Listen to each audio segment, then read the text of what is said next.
स्वागत है आपका नेशन सामना न्यूज़ 24 में। आज हम खड़े हैं खासदार गोपाल शेट्टी जी के ऑफिस में और उनसे जानने की कोशिश करेंगे कि कौन कौन सी योजनाएं वो जनता के लिए लाने वाले हैं और कौन कौन सी योजनाएं हैं जो जनता के लिए ला चुके हैं। हम उनसे बात करें इससे पहले हम आपको गोपाल शेट्टी जी के बारे में बता दें कि गोपाल शेट्टी जी का जो पॉलिटिकल सफ़र है काफ़ी लंबा रहा है। इन्होंने नगर सेवक के चुनाव के साथ साथ ही 2 बार विधायक के चुनाव भी जीता है और अब वो 2014 के लोकसभा चुनाव जीत कर खासदार बने हैं। इनके पॉलिटिकल सफ़र में इन्होंने काफ़ी कठिनाइयाँ भी देखी है, वहीं इनके जो समर्थक हैं वो उनको जी जान से प्यार करते थे। तो आइए हम सीधा बात करते हैं गोपाल शेट्टी जी से और उनसे जानने की कोशिश करते हैं कि आने वाले वक्त में वो जनता को क्या सौगात देंगे और अब तक उन्होंने क्या क्या काम किया। तो आइए हम बात करते हैं गोपाल शेट्टी जी से। सर, स्वागत है आपका नेशन सामना न्यूज़ 24 में। नमस्कार। सर, जिस तरह के आपका पॉलिटिकल सफर एक काफी लंबा सफर रहा है जिसमें आप नगर सेवक, विधायक और 2014 के चुनाव में आपने भारी वोटों से जीत हासिल की है। सर, आपके क्षेत्र में आपने कौन कौन से काम किए हैं और आने वाले वक्त में आप क्या क्या काम करेंगे, हमारे दर्शकों को बताइए। देखिए, जब मैं 25 साल का एक राजनीतिक प्रतिनिधित्व जीवन का सफर पूरा कर रहा हूँ तो मुझे लगता है कि मैंने कौन से काम किए और गिनाने की कोई आवश्यकता नहीं है। कौन से काम बचे हैं ये अगर जनता मुझे बताएगी या तो आप जैसे मीडिया के लोग बताएंगे तो उसको शायद मैं आने वाले दिनों में परिपूर्ण कर पाऊंगा। मैं एक कार्यकर्ता के रूप में मेरा सफ़र प्रारंभ किया और आज भी मैं एक कार्यकर्ता के रूप में ही काम करता हूं। भले मैं 3 बार नगर सेवक रहा, 2 बार विधायक रहा, अब मैं सांसद के रूप में काम कर रहा हूं। सबसे ज़्यादा वोटों से जीतने का श्रेय मुझे मिला और ये सब काम के पीछे मैं मानता हूं कि मेरे पार्टी के कार्यकर्ता, मेरे मतदाता और मेरे पार्टी के नेताओं ने जो मुझे सीख दी, जो मुझे मौका दिया बार बार जनता के सामने जाने का, उसको मैंने सफल करने का प्रयास किया और उसकी जो भी श्रेय कहिए या तो उपलब्धि है वो मेरे नाम पर गिना जाता है, जिसका मुझे समाधान है। मैं मानता हूं कि 3 साल में मोदी जी ने जिस प्रकार से देश में काम किया, एक बहुत बड़ा बदलाव देश के विकास के काम में उन्होंने लाया है। बहुत बड़ा बदलाव मतदाताओं के मन को परिवर्तन करने का काम उन्होंने किया है। कुछ मिलेगा इस बात की आशा लोगों के मन में जगी है और वो परिपूर्ण होता भी दिखाई दे रहा है। आज़ादी के 70 साल में जिन लोगों ने देश को चलाया, मैं ये नहीं कहूँगा कि कुछ भी नहीं किया, लेकिन जितना करना चाहिए था वो किया नहीं, जिसकी वजह से एक बहुत बड़ा बैकलॉग खड़ा हो गया और लोगों का जीवन मान का दर्जा सुधरने के बजाय बिगड़ता गया। और ये 3 साल में मोदी जी ने अपने प्रामाणिकता और परिश्रम से बहुत सारे बातों पर मात करते हुए जनता के दिलो दिमाग में अपने लिए जगह बनाने का उन्होंने प्रयास किया, जिसमें वो सफल हुए हैं। और मानता हूं कि आने वाले दिनों में बहुत सारे काम एक के बाद एक लाइन में आपको दिखाई देता जाएगा। आप एक एक विषय में मुझे पूछेंगे तो मेडिकल के क्षेत्र में उन्होंने क्रांति किया, दवाइयाँ सस्ती की, जेनरिक मेडिसिन को इम्प्लीमेंट किया, हार्ट बाईपास ऑपरेशन का जो लाखों रुपया लगता था उसको हज़ारों में लाकर रखने का प्रयास उन्होंने किया। रेलवे में आप देखेंगे तो बहुत बड़ा सुधार हुआ है, जिसमें बोरीवली का एक एग्जाम्पल पूरे मुंबई शहर में आप लोगों को दे सकते हैं। बहुत सारी नई ट्रेन, एयर कंडीशन कोचेस, ये सारी रेलवे में आता गया है, वादे नहीं आ गया है और आने वाले दिनों में बहुत सारा आएगा। आप इंफ्रास्ट्रक्चर के काम में देखेंगे तो नितिन गडकरी जी ने बहुत बड़ा एक क्रांति लाया।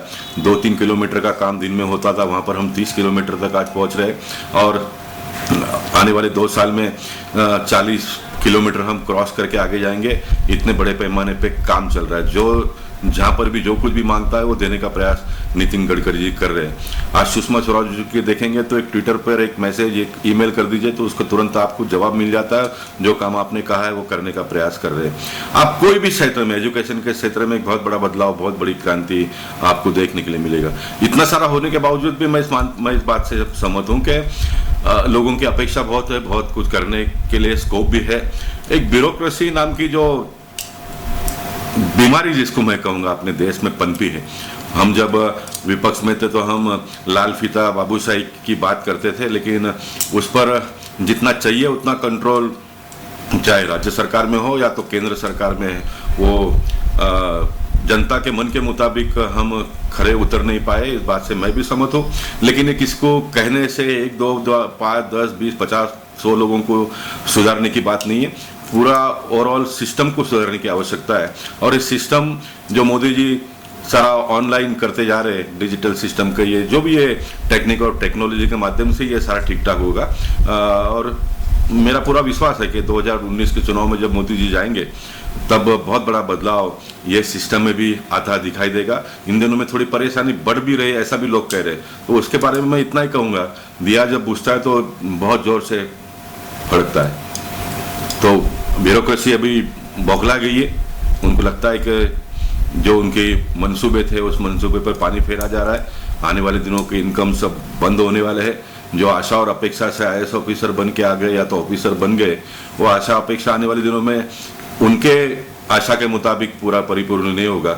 जो उन्होंने डिग्री पाया है, जो काम वो करते हैं, उससे अधिक तो उनको मिलने वाला है, लेकिन उनको 10 पीढ़ियों के लिए जो चाहिए थी वो मिलेगा नहीं। और जिस दिन उसको हम रोक पाएंगे उस दिन जनता के जीवन में बहुत बड़ा बदलाव आएगा। हाँ सर, जिस तरह नरेंद्र मोदी जी ने हर खासदार को एक कार्य दिया है कि एक गांव गोद लेना, तो सर आपने कौन सा गांव गोद लिया है और उसमें कितना सुधार है? मैंने पालघर का गोरा गांव करके गोद लिया था, उसमें बहुत सारा काम करने के मैं नहीं तो मेरे पास अगर चिट्ठी हो तो मैं अभी आपको बता दूंगा। हमारे मंत्री जी ने उसके बारे में एक स्पेशल नोट बनाकर मुझे भेजा है, वो नेट पर भी उन्होंने डाला है। हमने 128 कामों का चयन किया था गोरा गाँव में, और जो लगभग परिपूर्ण होते आ रहा है। सभी के सब काम लगभग पूरे हो रहे हैं, और जिसमें कुछ महत्वपूर्ण काम जो 30-30 साल से पानी का वहाँ पर प्रॉब्लम था, तालाब में से पानी एंटी सोशल लोगों ने रोक कर रखी थी, तो वो पानी को शुरू करने का काम हमने किया। हेल्थ सेंटर वहाँ पर खुले, आंगनवाड़ी बालवाड़ी का निर्माण किया, समाज मंदिर का काम इन दिनों में वहाँ पर शुरू है। बारिश के दिनों में बारिश अगर ज़्यादा आ जाता तो पुल ना होने की वजह से लोगों का काम काज पर आना जाना बंद हो जाता था, वो पुल बनने से बहुत बड़ा एक बदलाव आ गया है। तो मैं मानता हूँ कि बहुत बड़ा काम हुआ है वहाँ पर, और उस गांव के कार्य को पूरा करने के बाद में मोदी जी ने दूसरा गांव दिया, तो शिवनसाई गांव करके है वसई के पास में। उस गांव का भी मैंने अभी 2 बार विजिट करके उसके काम को प्रारंभ किया है, और इन सारे कामों में भी मुझे पार्टी के कार्यकर्ताओं ने बहुत बड़ा सहयोग दिया, जिससे मैं सफल हो पाया हूँ। सर आपके क्षेत्र में कई गांव हैं, आप उसको भी डेवलप कर सकते थे, लेकिन आपने वसई और पालघर जैसी जगह क्यों चुनी? नहीं, देखिए, प्राइम मिनिस्टर का एक सपना था कि आपको जिन मतदाताओं ने वोट दिया है वो तो आपके पार्लियामेंट से क्षेत्र में आपको तो करना ही है, लेकिन उसके अलावा एक गांव को आप दत्तक लेकर वहां पर भी कुछ काम करो। मैं मानता हूं कि बहुत बड़ी उनकी सोच है। 700 मेंबर ऑफ पार्लियामेंट अगर है, 700 से भी अधिक है, तो इतने गाँवों का तो भला हो गया, इतने गाँवों का तो भला हो गया। मैं जिन्होंने मुझे वोट दिया उनका तो मुझे काम करना ही है, लेकिन जिन्होंने वोट नहीं दिया है वहाँ पर भी जाके काम करने से एक बहुत बड़ा बदलाव लोगों के जीवन में आ गया है। तो मैं इस काम के लिए मोदी जी को धन्यवाद देना चाहिए मीडिया ने। सर आने वाले वक्त में आप लोगों को क्या सौगात देंगे कि रोड के दुरुस्ती के बारे में या फिर पानी की सप्लाई के बारे में? हमारे देश को आज़ाद होकर आज 68 साल हो गए, लेकिन आज भी वोटर्स सिर्फ 3 चीज़ों पे ही अपना जीवन बिताने की कोशिश कर रहे हैं। क्या इससे आगे भी कभी हम बढ़ पाएंगे? हम बहुत आगे बढ़े हैं, इसके भी आगे बढ़ेंगे। हमने लोगों के दिमाग को खराब कर दिया है, पॉलिटिशियन और मीडिया ने, दोनों ने मिलकर। लोगों को हमने ये सपना दिखाया कि तुमको कुछ ये भी करे सब कुछ मिल जाएगा। ये सपना था, ये हकीकत नहीं है। आज आप देखेंगे तो मैं देखा अभी चाइना में बारिश में बहुत पानी भर गया है, विकसशील देश में बारिश हो रहा है, वहाँ पर भी पानी भर रहा है। मुंबई में थोड़ा अगर कहीं पानी भर गया तो उसको लोग भी चिल्लाते हैं, मीडिया भी दिखाने का काम करता है। ठीक है, अपना अपना काम करिए, उसमें से भी सुधार आता है।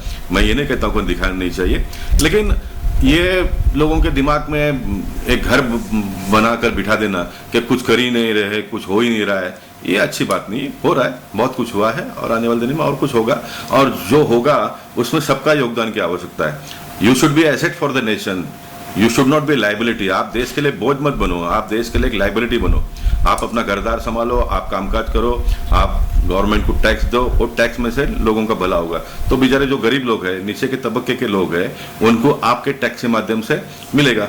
अब कांग्रेस के दिनों में आज़ादी के 70 साल में टैक्स चोरी कैसा करना ये लोगों ने सिखाया, टैक्स ज़्यादा कैसे भरना ये लोगों ने सिखाया नहीं। आज़ादी के 68 साल में 4 करोड़ लोग टैक्स भर रहे। अब ये मोदी जी जो सब रिफॉर्म ला रहे, परिवर्तन ला रहे, आज देखेंगे कि इस 1 साल में 1 करोड़ लोग ज़्यादा टैक्स भरेंगे। जितना ज़्यादा लोग टैक्स भरेंगे उतना ज़्यादा तेज़ी से हम विकास कर पाएंगे। इसका सीधा साधा गणित है। सर आने वाले वक्त में गोपाल शेट्टी एक खासदार हैं, तो वो अपने क्षेत्र की जनता को कौन सी बड़ी सौगात देना चाहेंगे? मैं इतना ही कहूँगा कि मेरा क्षेत्र है एक बहुत ही अच्छा शांत स्वभाव क्षेत्र है। यहाँ पर पॉलिटिकल नोशंस भी नहीं है। मैं कहूँगा कि मैं चुनकर आया हूँ तो बाकी सारे पॉलिटिकल पार्टी के लोग आपस में संघर्ष करते हैं, कंपटीशन करते हैं, ऐसी भी बात नहीं। तो ये भी बहुत बड़ी उपलब्धि है। और एनजीओस है, बाकी सारे सेवाभावी लोग हैं, सारे लोग मिलकर काम करते हैं, तब ये एक मतदार संघ जितना विकसित आपको आज दिखाई देता है वो दिखाई दे रहा है। इसको हम और अच्छा करने का प्रयास करेंगे। मैं ऐसा कोई बहुत बड़ा सपना दिखाने का प्रयास नहीं करता हूँ। गार्डन बनाया, प्लेग्राउंड बनाया, रोड बनाए, पानी की व्यवस्था आवश्यकता उतनी नहीं है लेकिन पर्याप्त है। लॉ एंड ऑर्डर भी अच्छा मेंटेन है, जितने स्कूल्स कॉलेजेस चाहिए वो सब है। लेकिन अब सबको ही एकदम 95% मार्क लाना है, ये तो संभव नहीं है। ये तो संभव ही नहीं है। सबको ही टॉप के स्कूल में और कॉलेज में एडमिशन मिले, ये भी संभव नहीं है।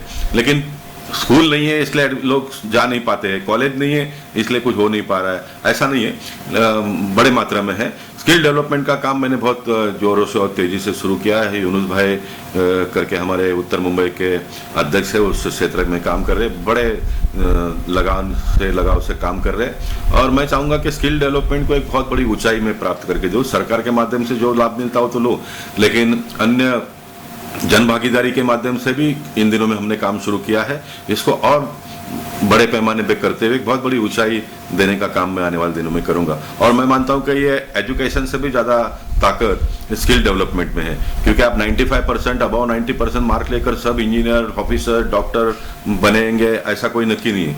जो 60-70% मार्क लाते हैं उनको भी स्किल डेवलपमेंट के माध्यम से हम अगर परिपूर्ण करते हैं तो वो टिक पाएगा मार्केट में। तो ये क्षेत्र में मैंने अपने काम को बढ़ाया है। सर, हमारे चैनल के माध्यम से आपकी जो योजना आपके क्षेत्र में आपने लागू की है, क्या उसके बारे में विस्तार से बताएंगे? और कौन कौन सी योजनाएं हैं जो आप लोगों के प्रति लाना चाहते हैं? मैंने कहा ना कि देखिए, मैंने उत्तर मुंबई में 12,000 लोगों को गैस के डायरेक्ट कनेक्शन, अभी तो संख्या और बढ़ गई होगी, मैंने 12,000 लोगों को मेरे प्रयत्नों से दिया है।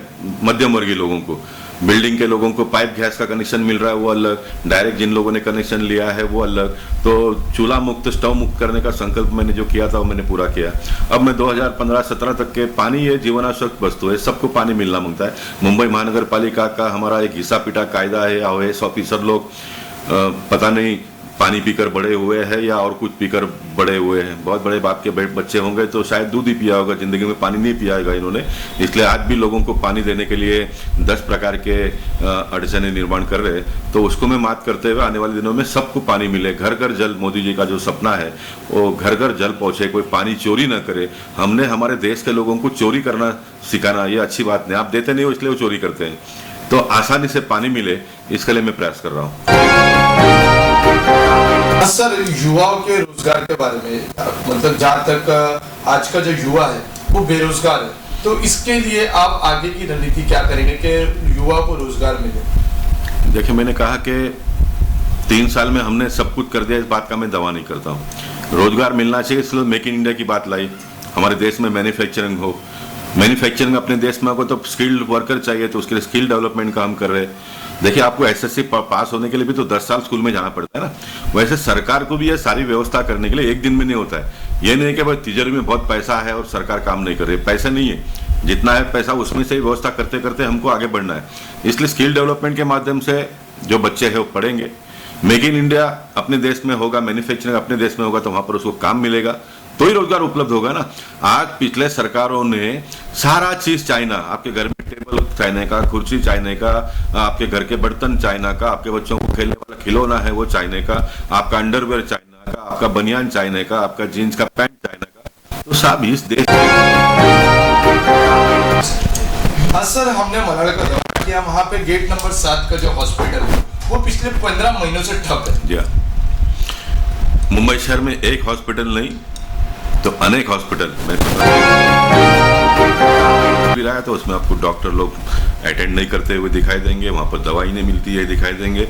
और ये सारे का कारण ये है कि हॉस्पिटल बांधते गए, ठेका देते गए। हॉस्पिटल बनेगा तो भ्रष्ट पॉलिटिशियन लोगों को उसमें से कमीशन मिलेगा, भ्रष्ट अधिकारियों को उसमें से कमीशन मिलेगा।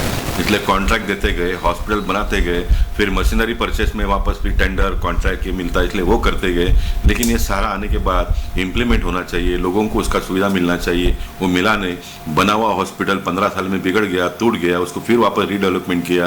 परचेस किया हुआ ऑफिसर जंग खा के खराब हो गए, वो भंगार में बेच दिया, फिर वापस नहीं लिया, नया लिया। यही सब धंधा चल रहा है। इसलिए हम जब प्राइवेटाइजेशन की बात करते हैं, मैं बहुत गरीबी से यहाँ तक आया हूँ, लेकिन मैं प्राइवेटाइजेशन का समर्थक हूँ। आज प्राइवेट हॉस्पिटल को आप देखिए, 100 साल के पहले बने हुए हॉस्पिटल आज भी जैसे के वैसे ही खड़े हैं। हमको 100 साल में एक हॉस्पिटल का 3 बार रीडेवलपमेंट करना पड़ेगा, इस प्रकार की स्थिति में हम पहुंचे हैं। तो इस बात के बारे में सारे मुंबई शहर के लोगों ने एक अलग ढंग से सोचना पड़ेगा। आज बीएसटी कितने हजार करोड़ रुपए के घाटे में गई है। आज बीएसटी जैसा हर साल बस खरीदते गए, चाइना का भंगार भरी बस खरीदा सिर्फ कमीशन का पाने के लिए, दलाली खाने के लिए ऑफिसरों को। आज बीएसटी लॉस में चले गई। आज ये कॉरपोरेशन लॉस में थी। 98 में जब मैं नगर सेवक था तो कॉरपोरेशन लॉस में थी। आज लॉस में से मुंबई महानगरपालिका एक महानगरपालिका सरप्लस में है। लेकिन जिस प्रकार से आज मुंबई महानगरपालिका में काम चल रहा है, ये मेरा भविष्यवाणी है। आने वाले दिनों में अगर उसके ऊपर सही समय पर ध्यान नहीं दिया जाएगा तो आने वाले दिनों में बीएसटी जैसी हालत मुंबई महानगरपालिका का भी होगी। सर, जिस तरह मलाड के एक मालोनी क्षेत्र है जिसमें काफी जनसंख्या है, मैं मानता हूं कि मालोनी एक ऐसा क्षेत्र है जहां पर हॉस्पिटल बंद है। ऐसा ही नहीं तो आप बोरेली ईस्ट का जाकर देखेंगे तो मेरे नज़र के सामने जिसका उद्घाटन एक बार हो गया, फिर वापस रीडेवलपमेंट में जाकर फिर वहाँ पर उसका भी कामकाज इन दिनों में चालू है। भगवती हॉस्पिटल का काम चालू है, शताब्दी बन गया, चालू हुआ है, लेकिन वो भी फुल प्लेज पे चालू नहीं हुआ। ये सब जगह का है। लेकिन मालूनी की जब आती है तो मालूनी के बारे में इस प्रकार के वहाँ पर मुस्लिम लोग हैं इसलिए कम ध्यान दिया जाता होगा, इस प्रकार का एक चर्चा मीडिया में और पब्लिक में होता है। तो मैं उस बात से उतना सहमत नहीं हूँ, लेकिन पूरी तरह से उसको अनदेखा भी नहीं करता हूँ। थोड़ा वास्तविकता भी है उसमें, क्योंकि वहाँ पर सो कॉल्ड पॉलिटिशियन लोग या तो एनजीओ इतने पावरफुल नहीं है जितने होनी चाहिए। और मुस्लिम समाज के लोगों ने भी अपना एक मन बना लिया, हमको तो इसी तरह से जीना है और उसी तरह का जीवन वो जी रहे। मैं मानता हूं कि उन्होंने उस मानसिकता से बाहर आना चाहिए। ये देश सबका है, ये देश आपका भी है। आपने चुने हुए प्रतिनिधियों को संपर्क करके उनके पास जाना चाहिए, उनसे मिलजुल कर। अगर उनको आप नहीं भी मिलते हैं तो प्रशासन के पास आप डायरेक्ट भी जाते हैं तो आपको सारे बातों का मदद मिल सकता है। लेकिन लेने में थोड़ा कमजोर वहाँ के लोग पड़ते हैं, ये भी उसकी दूसरी वास्तविकता। सर, उस चीज़ के लिए आप क्या करेंगे? मैं एक मेंबर ऑफ पार्लियामेंट के नाते मैं करता हूँ, भाग दौड़ करता हूँ, परेशान करता हूँ, बार बार जाता हूँ, उनको मिलता हूँ, उनको मेरी बात कहने का मैं प्रयास करता हूँ। अब उनका रिस्पांस जितना मिलना चाहिए उतना नहीं मिलता है तो वो तो उसके लिए तो मैं कुछ नहीं कर पाता हूँ ना। मैं एक सांसद के नाते हर प्रयास करता हूँ कि सारी सुविधा उनको मिले। मैं बार बार जाता हूँ वहाँ पर, जितना मैं वेल टू डू एरिया में जहाँ पर 25 साल लोगों ने मुझे मदद किया, वहाँ पर इन दिनों में जाने का मैंने कम किया, लेकिन वहाँ पर जाता हूँ क्योंकि वहाँ पर ध्यान देने की आवश्यकता है। लेकिन मैं 10 बार जाने के बाद में भी मैं 10 कदम आगे बढ़ाता हूँ, लेकिन वहाँ के लोग एक भी कदम आगे नहीं बढ़ाए तो फिर इलेक्ट्रिसिटी का बल्ब जो जलता है तो उसमें 2 वायर होते हैं, एक नेगेटिव होता है एक पॉजिटिव होता है। दोनों का कनेक्शन जाता है तब वो बल्ब जलता है। एक में पावरफुल 460 का करंट होगा तो भी अर्थिंग जब तक उसको नहीं मिलेगा तो बल्ब जलती नहीं है। सर, नेशन सामना न्यूज़ 24 के माध्यम से देशवासियों को क्या संदेश देना चाहते हैं? मैं देशवासियों को यही संदेश देना चाहूँगा कि यह देश हम सबका है। हम सब लोगों ने मिलकर इस देश को आगे बढ़ाने की आवश्यकता है। देश का सौभाग्य है कि मोदी जी जैसे एक प्राइम मिनिस्टर मिले हैं, उनका जो मंत्रिमंडल भी उसी तुलना में काम कर रहा है मोदी जी के विचारों को लेकर। तो देश के सारे लोग अपने मतभेदों को भूलकर, चुनाव है तो ठीक है, एक बार चुनाव में जो भी रिजल्ट आ जाता है उसके बाद में सब लोग मिलकर काम करेंगे तो और तेजी से हमारा देश आगे बढ़ेगा। हम कंपटीशन करेंगे, सरकार इसकी है सरकार उसकी है, तो सरकार तो आती रहेगी जाती रहेगी, सरकारें चलती रहेगी, लेकिन देश के लोगों के जीवन मान में जितना बदलाव जितना तेजी से आना चाहिए वो नहीं आएगा। हम सब लोग मिलकर साथ में काम करेंगे तो तेजी से बदलाव का संभावना ज़्यादा बढ़ता है। तो मैं चाहूँगा कि देश के सारे लोग एक पॉजिटिव मन बनाए, देश के प्रधानमंत्री के साथ में चले और देश को आगे बढ़ाने का प्रयास सब लोग मिलकर करेंगे, ऐसा भावनाओं के साथ फिर एक बार सामना न्यूज़ 24 को बहुत बहुत शुभेच्छा, उनके दर्शकों को बहुत बहुत शुभेच्छा। धन्यवाद।